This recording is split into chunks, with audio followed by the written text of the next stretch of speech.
I'm really pleased to have with me today Matt Ridley. Matt is, of course, a well-known science writer, most recently of this book, which we will be discussing. Whoops, there it is, Viral with Alina Chan. Previously, he wrote his book on how innovation works, which I interviewed him on, must have been a year or two ago. I can't even remember anymore. And of course, he is famous as the rational optimist, and we will ask him if he still is. You can ask Matt questions on the super chat, so feel free to do so. I am monitoring it. We're doing this live for that purpose. Matt, welcome. Yaron, it's great to be back on your show. Thank you so much for inviting me. Oh, my pleasure. I actually got a pre-publication copy of the book and managed to read it last week. And I have to say, in spite of the depressing topic, I thoroughly enjoyed it. It reads like a detective story. It could have easily gotten bogged down with a lot of details and a lot of science speak. And yet, as you always manage to do, it was easy and it flowed nicely. And it presented, I thought, a very fair perspective on all the different possibilities in terms that we know of. We don't know what we don't know in terms of the origin. So yeah, thank you for writing this. Well, a lot of the credit should go to my co-author Alina Chan, a brilliant young scientist who's been pushing for proper investigation of exactly how this pandemic started for nearly 2 years now, and she's extraordinary, and it was a real pleasure and privilege to work with her, although I only met her for the first time 10 days ago. I heard. So you did this all virtually. That's amazing. Exactly. So tell us a little bit about how you got started on this. I mean, you obviously have not made friends with this project. And what got you motivated? You've always been focused on the positive, if you will, innovation, progress, explaining it, giving out kind of the scientific context for it. How did you get involved in this particular project? Yeah, well, you're right that the pandemic is a setback for those of us who believe in progress and optimism. I did, in the Rational Optimist, say that one of the things that could derail progress in the 21st century was a pandemic. I later said, I don't think it's going to happen because our genetic technologies are getting so good. Well, I was wrong there. But to some extent, I think I owe it to myself to understand why this setback happened. But I think the world deserves an answer. There are maybe 16 million people dead now. That's an enormous death toll. We owe it to them and their families. We also need to find out in order to prevent another pandemic. And I think we have to bear in mind that bad actors are watching this episode and saying to themselves, we could wreak havoc with a virus. So, we need to show that we're going to find out how it happened and track down anyone who started it. I don't think anyone did start it deliberately, but I think it's possible that an accident in research happened, as we argue in the book, and that needs to be found out if it's the case. So it's very much been a project that I didn't wish on myself. I didn't say, oh, this is going to be fun. I just think this is too important not to find. This is the most important question facing humanity at the moment, I think. We've got a devastating pandemic that's killing millions, and we don't know how it started.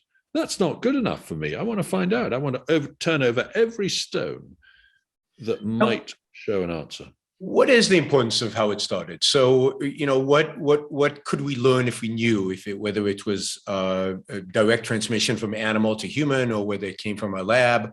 Obviously, if it was an engineered, there's lessons there. But why is the origin so important? Because if it came through the wildlife trade from a food market, then there are very clear lessons that we aren't doing enough to stop these viruses getting into the human race from that means. If it came because of cutting down forests, we need to look into that. If it came because of a biowarfare program, we need to look into that.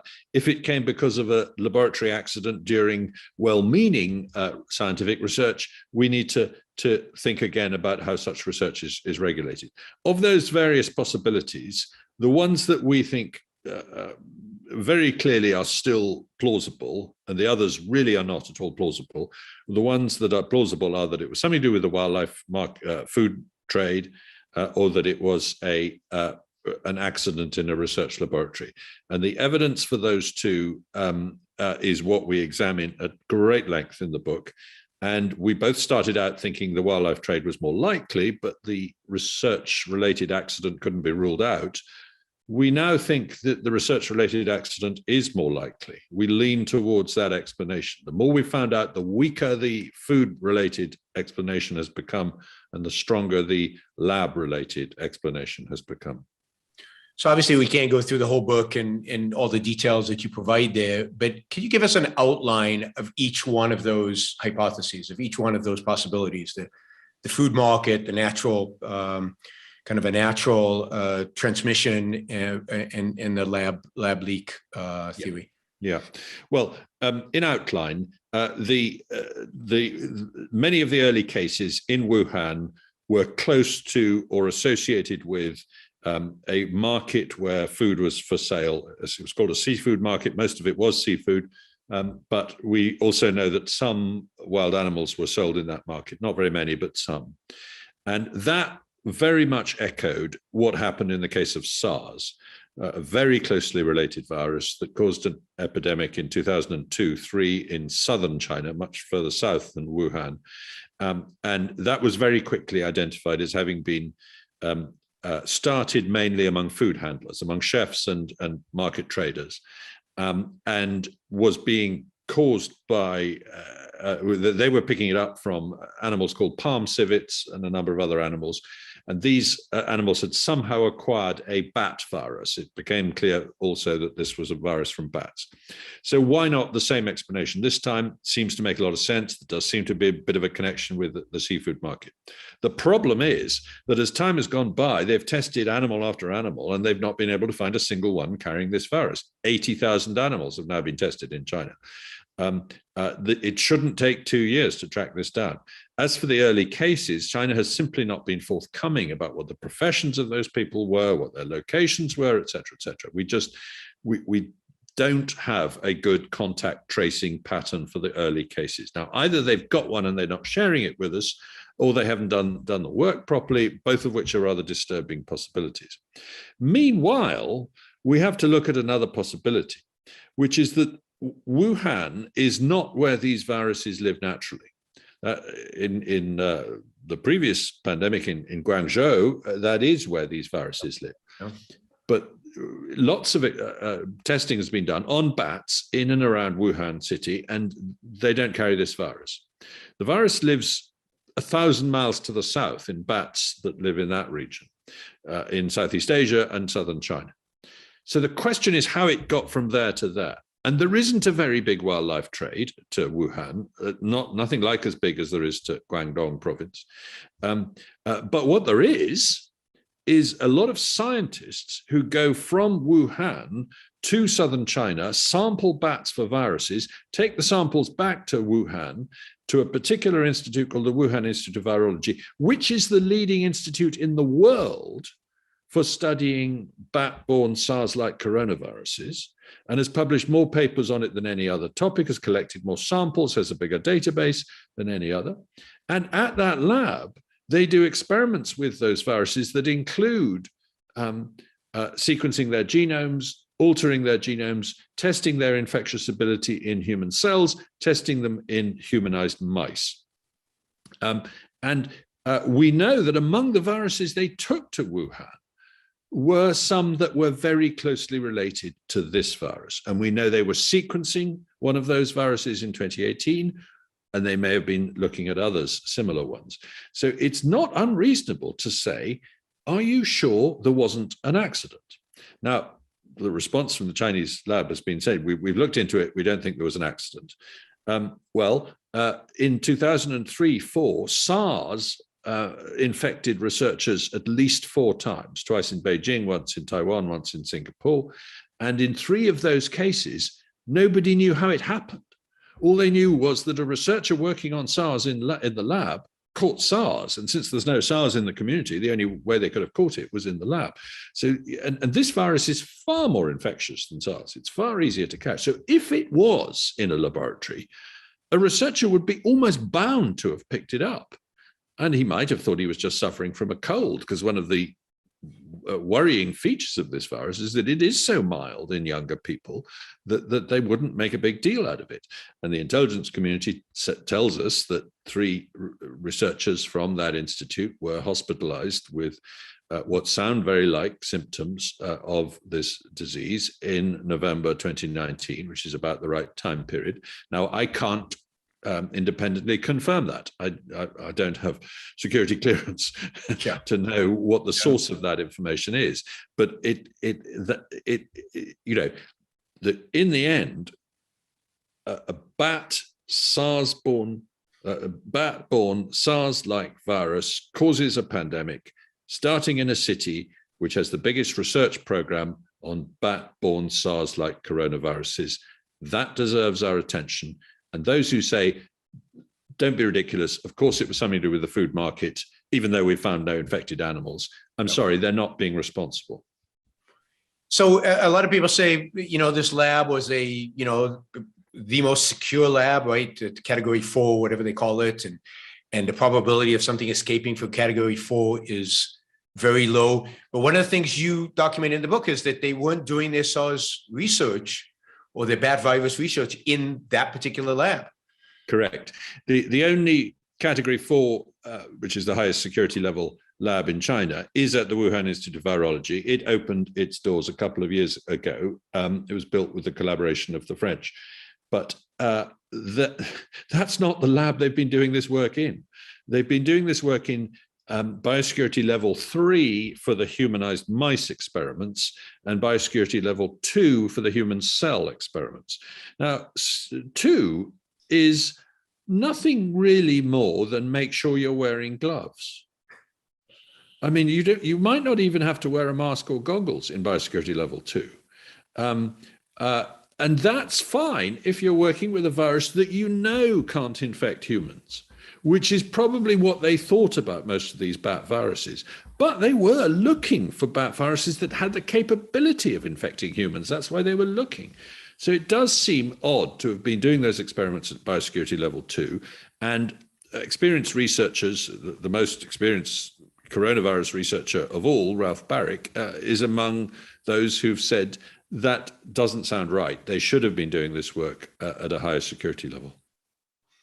So since the book came out, and it came out this week, but since you wrote the book or finished the book, there's some new evidence. I saw an article you wrote recently, or I guess last week, documenting that evidence about the potential lab leak theory. Yeah. What is that? There was one bit of evidence we just managed to squeeze in to the book just before we finished editing it. And there was another bit that came out just too late. And that was that a very similar virus has now been found in Laos, in the country to the south of China. Slightly more similar than the most similar one we knew about so far. And so everyone said, oh, well, that's fine. That lets the scientists off the hook because they've got no connection with Laos. These are Chinese scientists working in China. Well, very shortly after that, a document was leaked which showed that the EcoHealth Alliance, which is this US-based foundation that coordinates a lot of this virus hunting work in China and neighboring countries, had been collecting similar viruses to this in Laos, among other countries, for a number of years, but had said to their funders in the US government, in order not to have the complication of dealing with subcontractors in Laos, we would like to send these samples that we collect to a partner that we already work with, which is the Wuhan Institute of Virology. So these samples from Southeast Asia will be sent to Wuhan. Now, so therefore the discovery of a Laos connection or a closely related virus in Laos doesn't exonerate the Wuhan Institute of Virology at all, nor does it convict it, of course. It doesn't produce direct evidence either way. But that, that's an example of the kind of things. Now, the one thing the Laos virus lacks that SARS-CoV-2 has got is a feature called the furin cleavage site. This is a little feature that makes the virus highly infectious. It's one of the reasons, it's one of the main reasons we're having a pandemic rather than a local outbreak. And that's a very odd feature, because although other coronaviruses have this feature, no SARS-like coronavirus has ever been found with it. Thousands have been looked at, none of them have ever been found with this feature. So the question is, could that have been put in deliberately? Well, putting furin cleavage sites into viruses has become a bit of a hobby, actually, of virologists over the last 10 years. There's been at least 11 experiments to do that. One of them, we now know, was planned by the EcoHealth Alliance with the Wuhan Institute of Virology in 2018. They asked for money to do exactly this for a SARS-like coronavirus. They said, if we find a novel SARS-like coronaviruses, we would like to put in a novel furin cleavage site and see if it makes it easier to grow these viruses in cells in the laboratory. Now, you would think that the EcoHealth Alliance, which is a US-based foundation and whose president has been involved very closely in the World Health Organization investigation into this, might have volunteered this information sometime in the last 2 years. But it came as a result of a leak of a document at the end of August, the beginning of September. It's a pretty extraordinary state of affairs that even in the West, let alone in China, people like me and Alina Chan, who want to find out what happened, are left scratching around with freedom of information requests and leaked documents to find out what our money as taxpayers was funding in these labs and what they were planning to do with it, rather than proper transparency. So could the furin cleavage site have been could it be a result of a natural mutation? Yes, it could. There's no question that that's true too. There is a case of a virus, not a very closely related one, that appeared to evolve a furin cleavage site in the laboratory. What happened was that there were some very rare variants that had it already, and this is right in the middle of the spike gene. The spike gene mutates a lot, but it is an insertion. That is to say, it's a chunk of text that got put in somewhere. It's 12 base pairs long, so it's 12 letters of text in the genome. Now, that's quite a big mutation. It's not a question of just changing one letter here and one letter there. You can get a furin cleavage site by changing one letter here and one letter there, but this didn't happen this way, because we look at, you can see the sequence. It's exactly the same in all the closely related viruses, or pretty well exactly the same up until that point, and then suddenly there's a gap in all the other ones, and there's this sequence in SARS-CoV-2.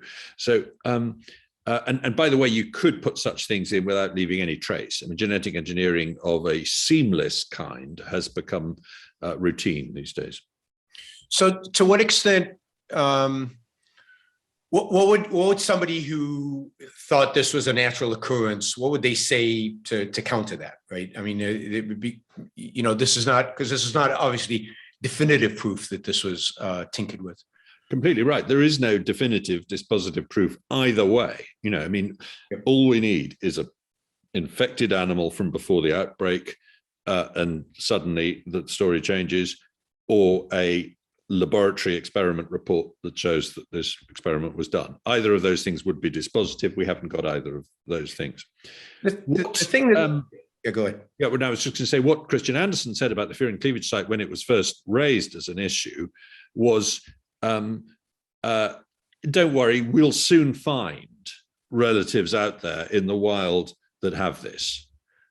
Come on, we only know of a few of them. Well, we now know of a whole lot more. We know these Laotian ones. We know a couple from Cambodia. We know one from Thailand. We know others from southern Yunnan. There's even one from Japan, although it's not very closely related at all. And none of them have this yet. So the more we discover that don't have this, the less good a prediction it sounds that don't worry, we'll find one with this feature. One of the things that struck me about the evidence you present in the book is the extent to which both the Chinese and the EcoHealth Alliance seem to resist A, providing information, B, when they provide information, it seems to be partial. And it seems like they're doing this in a almost stupid way, because obviously you found out what they weren't disclosing, and others have found out what they weren't disclosing. It seems like, what do you think the motivation is? What is going on here, particularly for US based group who who should be accountable, that gets obviously grants from the NIH and from other government entities? You'd think they would be accountable, or somebody would hold them accountable.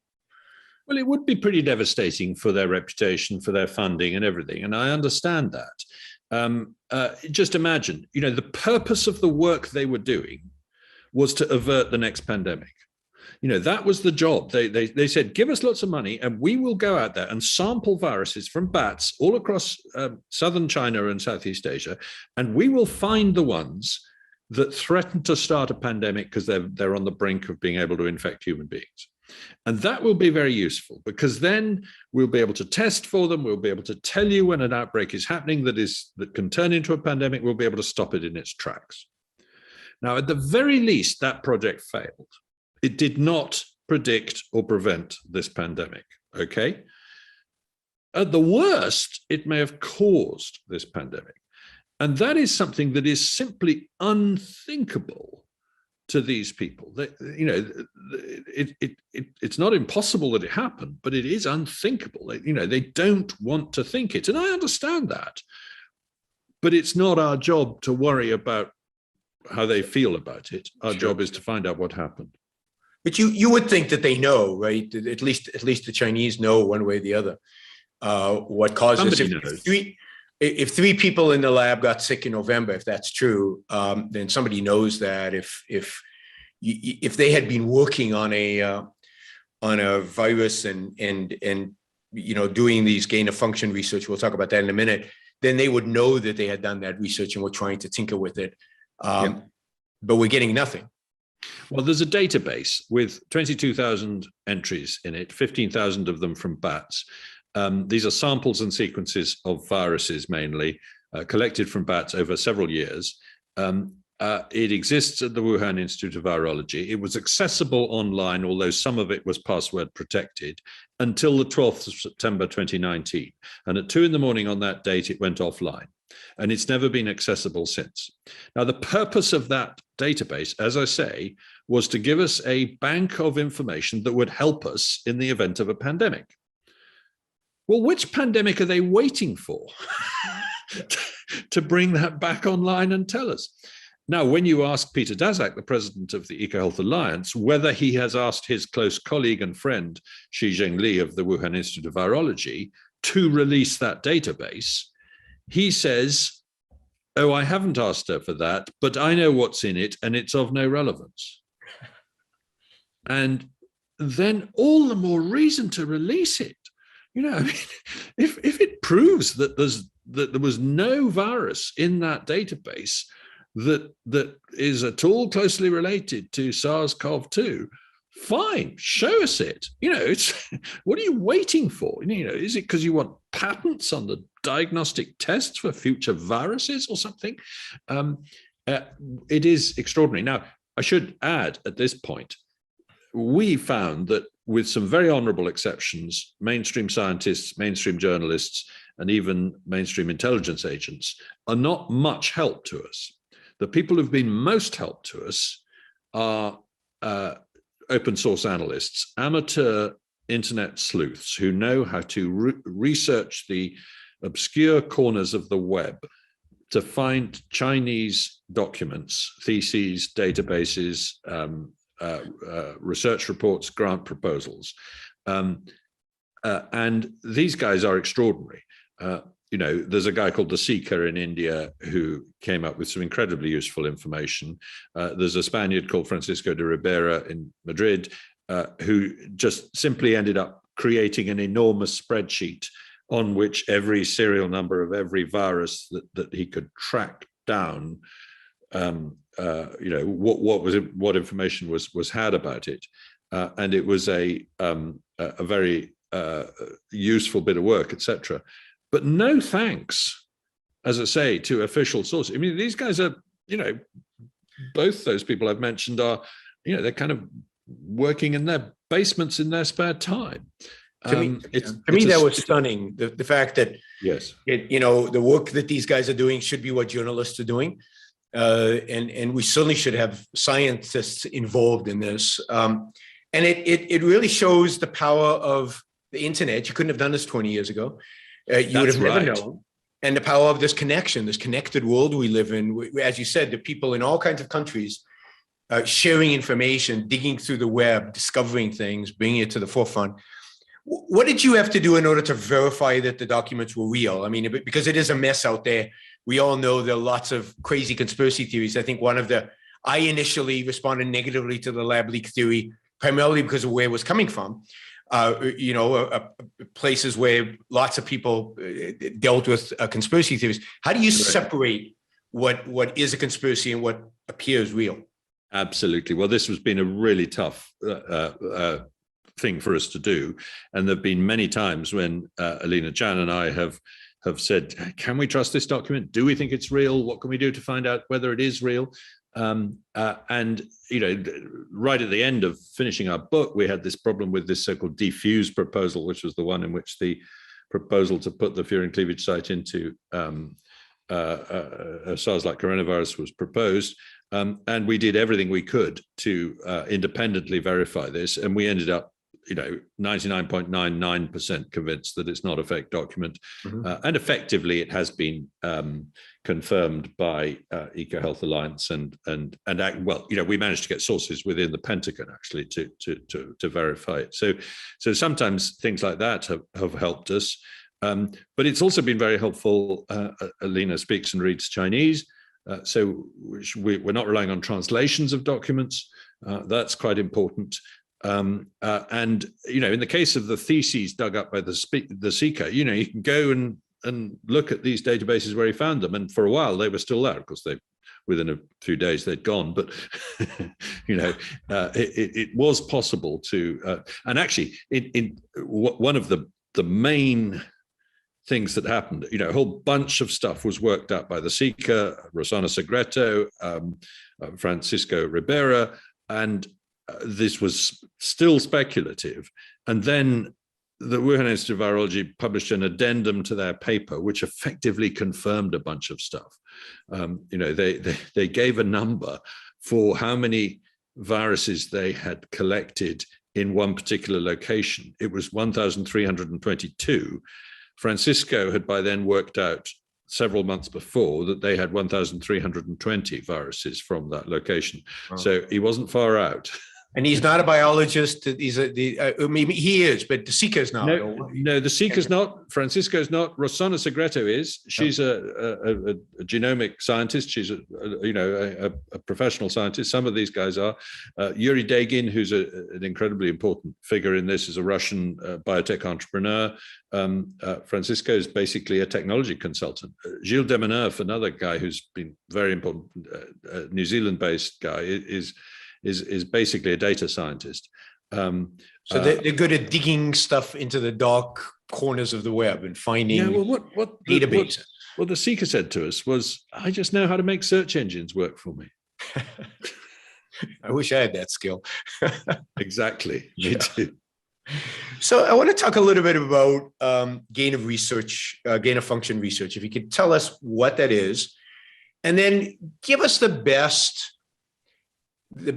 best positive argument for why we should do it, right? And then we can talk about what the risks are related to it. Yeah.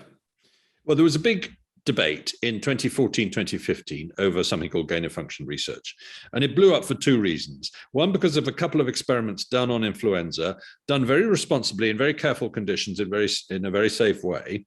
But the purpose of which was to see how easy it was to turn a bird influenza virus into a mammal influenza virus that could be spread through the air. And the answer was it was quite easy, genetically and evolutionarily. So that's useful information that came out of such an experiment. But it's also a dangerous experiment, because if one of the ferrets that got infected in one of these experiments, wasn't properly disposed of and somebody breathed in while they were handling its body, then suddenly you've got a pandemic on your hands that's more dangerous than it would have been at the beginning of the experiment. So that was what the debate was all about. And around the same time, there was a series of high-profile incidents in US laboratories, including the discovery of smallpox, including the transmission through the smallpox samples that should have been destroyed previously, including a dangerous type of flu that was sent through the post, which it shouldn't have been, etc., which reminded everybody that for all your protocols, things can go wrong in labs. So a bunch of scientists called themselves the Cambridge Working Group, campaigned very hard to say, we are going too far. We're doing stuff that is well motivated, but it's probably not worth the risk. And we ought to pause it and stop it. In 2014, the Obama administration did pause funding for that research, federal funding for that research. That pause was lifted in 2017. In any case, the pause had lots of exemptions in it. If you're working on animal viruses and you weren't testing them in human beings, then maybe it was okay. It was very easy to continue some kind of this research. A lot of people felt that the pause was honored in the breach rather than in the way it should have been. So this event has clearly revived that. Whether this pandemic began this way or not, I personally, as a huge fan of biotechnology, as somebody who's always supported it as the best possible way to improve the planet for human beings and for the environment, am shocked by how far virologists have been going in terms of taking risks with experiments, the rewards of which are not noticeably huge.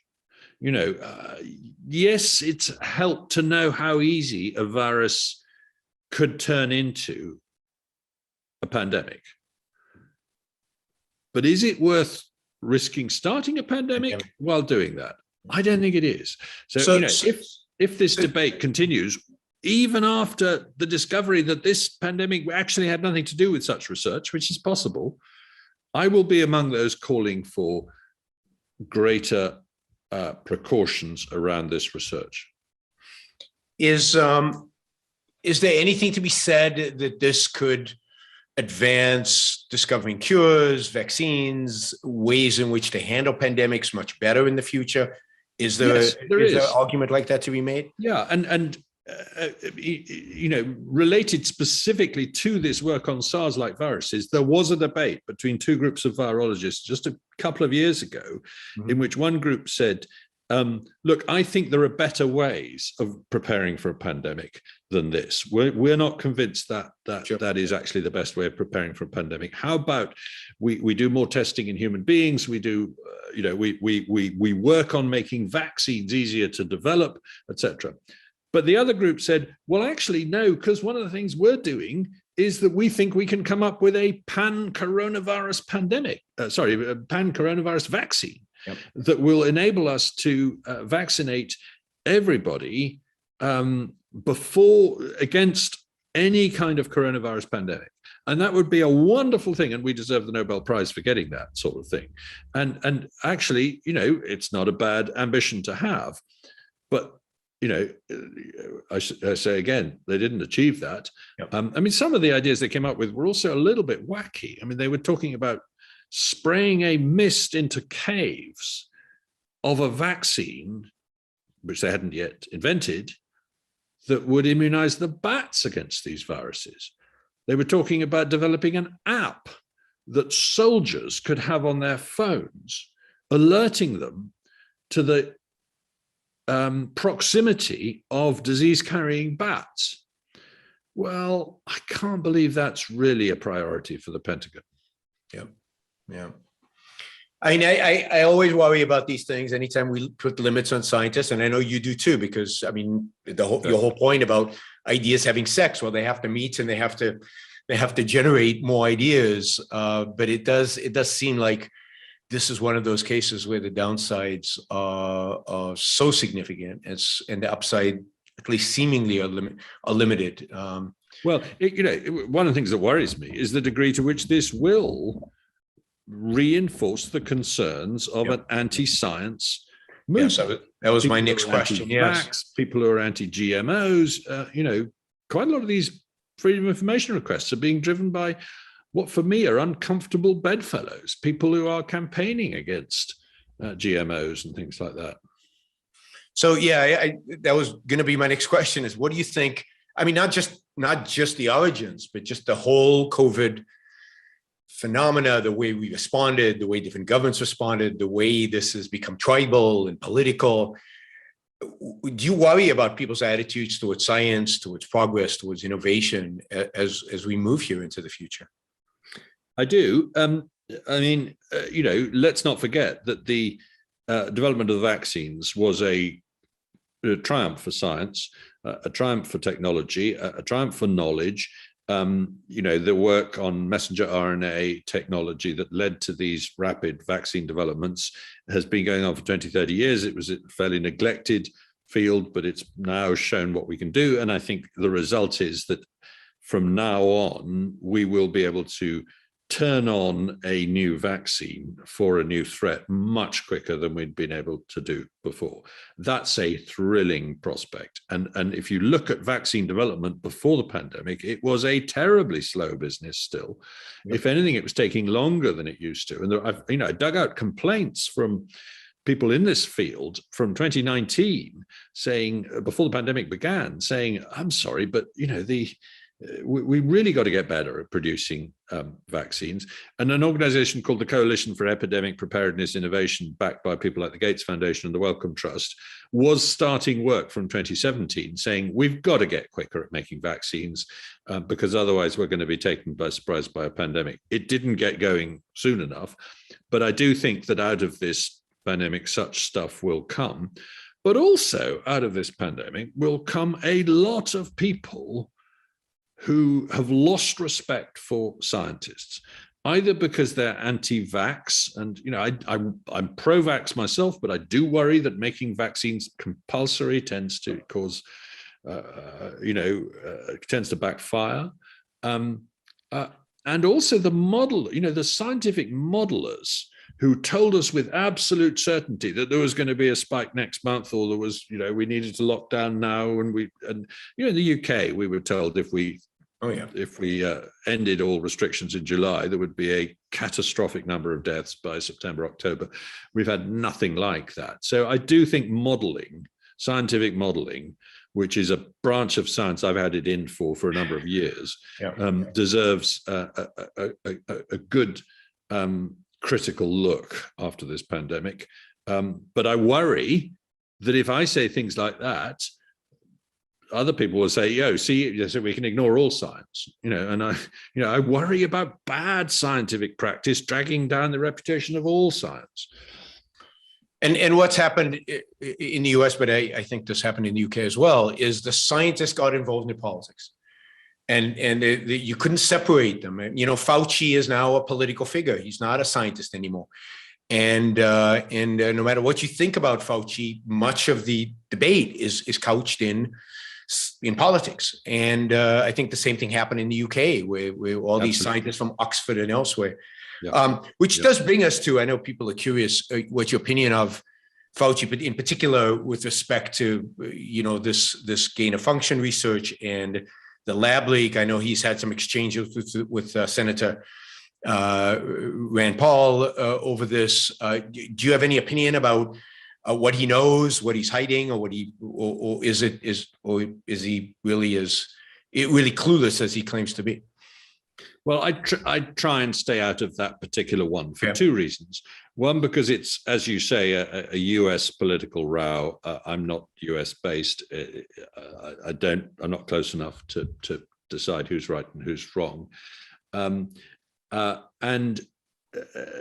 the other reason is because there's clearly a sort of gray area of interpretation here, and for me, the big deal is what happened in China. And I don't think, if we spend too much time focusing on whether or not someone is misleading someone else within the United States, we to some extent let off the hook what was happening in China. yes, there was gain of function research funded in the US, probably just within the letter of the rules, if not the spirit of them. Yes, some of that money found its way to China to support work at the Wuhan Institute of Virology, but no, it wasn't their main source of income. Most of these experiments were being funded by the Chinese Academy of Sciences, not the EcoHealth Alliance, behind that the US government. So, on the whole, I think the Rand Paul, Anthony Fauci disagreement is a sideshow, and I kind of want to keep it that way. Sure. But I recognize that it's not an unimportant sideshow.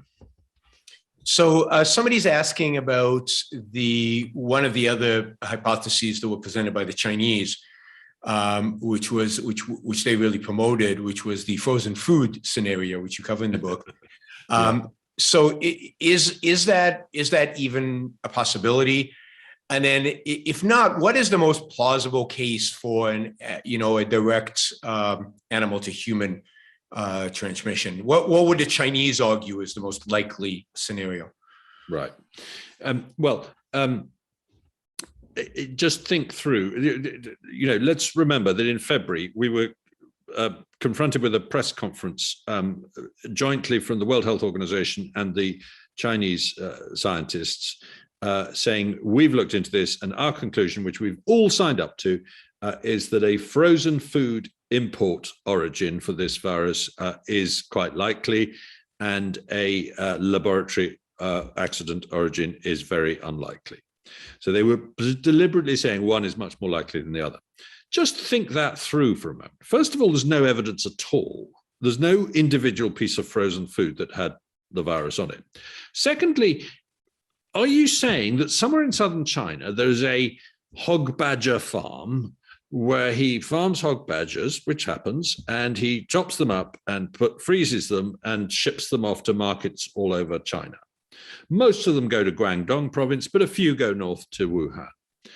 And it so happens that one of these samples, one of these shipments has a dangerous virus on it. The virus somehow survives the freezing and the shipping, even though that generally isn't great for viruses, but it never infects the farmer. It never infects the people in the food handling factory. It never infects the people in the freezing plant. It never infects anybody along the way. It never affects anybody in Guangdong province or any other province that receives these shipments. It only infects people at one market in one city, which doesn't have a great deal of this stuff being sold in it, in the city of Wuhan. And then it disappears. We get one shipment that does this, but we test the samples in early January 2020. They did that. No, they couldn't find this virus. They found it on surfaces in the market where infected people had touched things, but they could not find it on any stuff that was for sale in the market. So I'm sorry, but that really does stretch credibility to the limit. When Peter Daszak was asked about that, he said, but we found that they were selling hog badgers and ferret badgers and bamboo rats in this market. And later evidence came to light, which they didn't know at the time, that some of these animals were live when sold. So that, he said, is dynamite. That is direct evidence. No, it's not. What you've got to find is that one of these is infected. Yeah. And do you think they're suppressing any of the animal results? Well, there is an interesting possibility, which is that the Chinese authorities are just as reluctant to come up with a live animal trade explanation of this pandemic as they are of a laboratory one. Why? Because traditional Chinese medicine has been encouraged by Xi Jinping, particularly in the last few years. He persuaded the World Health Organization to recognize it as a form of medicine for the first time in 2019. And it's based on selling wildlife products. Behind that, there has been official encouragement of wildlife farming, of civet cats and hog badgers and so on being reared on farms, not just sheep and cows and pigs, but these other wildlife animals being reared on farms. So there's been specific encouragement of this. It's a big trade, and it's been growing. So I think there's people in the Chinese authorities saying, we don't want to blame that, because that would cause all sorts of problems. And we don't want to blame the lab. So let's blame frozen food from, I don't know, Vietnam or Australia or somewhere. And they've even come up with a theory that it's from North Carolina, right? Well, yes, and at one point, a Chinese spokesman said, have you noticed there have been incidents at Ralph Barrick's coronavirus laboratory in Chapel Hill, North Carolina? Why aren't we investigating them? That's much more likely because they've had these incidents. Well, A, the disease didn't start in North Carolina, it started in Wuhan. And B, incidentally, there are no horseshoe bats in North America. Yeah. And these viruses come from horseshoe bats. So when Ralph Barrick was working on these kinds of viruses, he had to get sequences from Wuhan and then use those sequences to create viruses in the laboratory. So yes, it's completely possible that someone might get infected with a similar virus in Chapel Hill, but why that should lead to an outbreak in Wuhan, not very likely. So do you think the the optimal outcome is that everybody just forgets about this, that we never find out definitively where it comes from, and they'll just delay and postpone and send us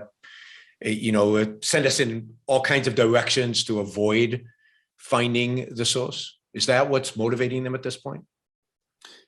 Yes, I think roughly that is. And if you think about what happened in the early months of this pandemic, when the Chinese authorities did some very odd things. They persecuted and punished anybody who talked about this. They denied human-to-human transmission for far longer than was wise, thus allowing it to escape. They published the genome of the virus and compared it with a genome that they knew about, but changed the name of that other genome to obscure its origins and didn't link to the fact that it was involved in an outbreak where people had died. There was a bunch of stuff that was, Keystone Cops-like in its clumsy attempt to deflect attention and blame and so on.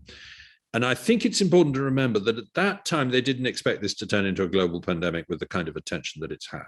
At the time, we were thinking this would be a little local outbreak in Wuhan. I mean, I certainly went on thinking well into February that this was like SARS, it would blow over in a month or two. The fact that it then turned into a global pandemic meant there was far more attention on these decisions they'd taken in the first month than they would have expected. But in terms of what they hope will happen now, there's an interesting parallel. Sverdlovsk, 1939, Soviet Union, 80 people die of anthrax. There's a plant in Sverdlovsk that is thought to be a biowarfare plant working on anthrax. Is there a connection? The Soviet authorities say no. International scientists demand a right to inspect. They get it. They're brought in, they look around, they say, well, actually, we think the Soviets are right about this. It wasn't. And everyone says, fine. And it goes away. 5 or 6 years later, the Soviet Union collapses, and scientists then from that plant then come forward and say, actually, you know what, we were lying. We did leave the filter off an exhaust pipe on a particular day by mistake, and it led to anthrax being sprayed downtown from our lab, and that's why 80 people died. Now, if the Soviet Union hadn't collapsed, we'd never have known that. Yeah. And indeed, we'd have thought that the whole story was exonerated because international scientists have been involved in looking into it. I mean, one of the things that scares me about, we expect this behavior from China. We'd expect it from the Soviet Union. Those political systems are built to hide and to prevent information from getting out. One would have hoped that China was changing, but I think the last few years have shown us that they haven't. What scares me is the lack of transparency in the U.S. from agencies like the EcoHealth Alliance, who must know more what they're telling the world and telling scientists. And so, yes, the blame needs to be placed on China. I agree with you, but it's a little spooky when our own governments are playing the same game that the authoritarians are. I agree with that. And it's shaken my faith in Western countries. But at the same time, I mean, some senior scientists have said to me, look, Matt, of course they were secretive. That's what communist regimes do. Yep. And I've said to them, I'm sorry, how is that supposed to reassure me? Yeah. Why should I let them off the hook just because they're communist? And if that's the case, we shouldn't be funding research in these countries. We should be very careful in how we cooperate with them and how we engage with them. It seems to me, if they're going to hide stuff, then it's not my tax money that should be going to be funding these things. Well, I do think that, I mean, you know, we've been keenly cooperating on scientific issues with China for 2 or 3 decades now, and it's brought enormous benefits in both directions. But there've been increasing worries about the degree to which either corporate or government espionage is involved in some of these collaborations. And I think under Hu Jintao and a sort of relatively liberal leader, it was going along fine. Under the much more authoritarian regime that Xi Jinping is increasingly asserting, I think we need to think very hard about some of these collaborations. I agree, and this should be an important piece of evidence or something to think about. So somebody has a question that is more broadly about COVID. So do you think we should now consider COVID as a seasonal flu-like, where we take like a seasonal flu shot once a year? Is that what's going to happen? Is it endemic indeed to human populations now? Roughly speaking, yes. The case fatality rate is now down to somewhere around 0.1% in most people, particularly in younger people. That's pretty similar to flu. We don't try and shut down society because of flu. And so I think that's, I think, you know, it's probably evolving to be milder too. I think there's some evidence that the Delta variant is much more infectious, but not more virulent, slightly less virulent. And I think that generally tends to happen. You know, don't forget there are 200 different kinds of virus that cause the common cold. None of them kill us, or at least hardly ever kill us. And 4 of those are coronaviruses, which probably began with nasty pandemics that then settled down to being much milder viruses. So I think that is the way we're going to go. I don't think we can eradicate it because it's in our animals too. I mean, I was talking to a neighbor of mine who has had COVID in the last couple of weeks, and her cat has now got it. And I read somewhere that the deer in Michigan, you know, a significant percentage of the deer in Michigan have it, which is that's a scary thought, isn't it? Yeah. So do you think this is, are we going to see an increase in research on viruses? Is this kind of the wake-up call that people needed COVID for more innovation, more science, more investment in protecting us from the next pandemic? Certainly the mRNA is very promising, not only for this, but also for malaria and other things. But is there going to be a positive outcome from this? Not that anything would justify what we've been through over the last I do think that. I think vaccines in particular will get a huge boost, if that's not a pun. And the biotech century is going to get a kickstart out of this. I've believed for some time, although not with enormous confidence, that whereas the last 50 years were dominated by computers and communication innovation, and the previous 50 years were dominated by transport innovations, the next 50 years are going to be dominated by innovations in biotechnology. And I suspect that that'll be one of the consequences of the pandemic, that we'll see much more of that. So in the end, are you still a rational optimist? Yes, I am. You can sense a tiny hesitation in my voice there. I'm very aware of the fact that ever since I wrote The Rational Optimist in 2010, in every year, people have always said to me, are you still a rational optimist? I mean, have you seen what's happening in Syria? Have you seen what's happening in Ebola? Have you seen what's happening in Ukraine? Have you seen what's happening with the Euro crisis? There's always been a reason every year to dent my rational optimism. And I've always said, well, yeah, but in the big picture, on the whole, things are getting better. Look what's happening in Africa, incredible declines in malaria mortality and child mortality generally, in living improvements in living standards, lifespan, et cetera, much greater. It's been a great decade for Africa compared with previous ones. And it's the poorest continent. So I retain that general rational optimism. But the pandemic has reminded us that black swans can knock us off course. It might be an asteroid next, but we shouldn't forget that. Mm-hmm. More disturbingly, there's an internal phenomenon in human society happening that bothers me, and that at 3 a.m. turns me into an irrational pessimist. And that is the turning of our back on the Enlightenment, yes. The increasing cultural revolution that says we don't believe in evidence, we don't believe in reason. We basically think that those are old white male values or something like that.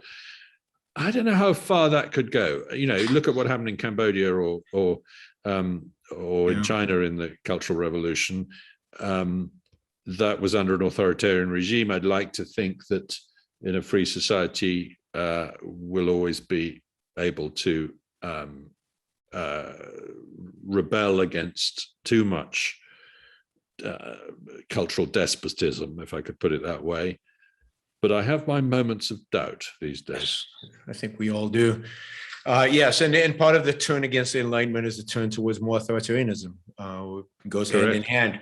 The Enlightenment was the era that led us towards political freedom, and if we lose reason, we lose, I think, it all. It's quite a fragile flower. Yeah, it's rare in human history. So, what's next? I know it's a weird time to ask you about this, but is there another project? Is there something you're eager to write about? Give you a break, huh? I've just written 2 books in 2 years. I mean, you have to defend the Enlightenment here, Matt. The world depends on it. Completely understand. I completely understand. I'm just eager for the next one.